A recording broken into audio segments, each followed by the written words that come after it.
Palm oil is one of the most widely used vegetable oils in the world, found in everything from food to cosmetics. Leading the world in palm oil production is Indonesia, producing 46 million tons this year. In second place, Malaysia, the longtime global supplier, produces 19.4 million tons. Thailand ranks third with 3.33 million tons, making Southeast Asia the clear global hub for palm oil.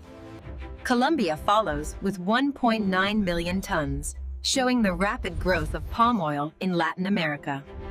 From Africa, Nigeria produces 1.5 million tons, while Côte d'Ivoire adds another 0.6 million.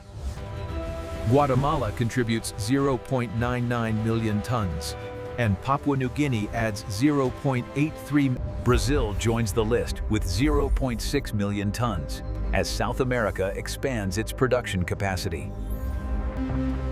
According to the USDA 2024-2025 report, palm oil remains a vital global commodity.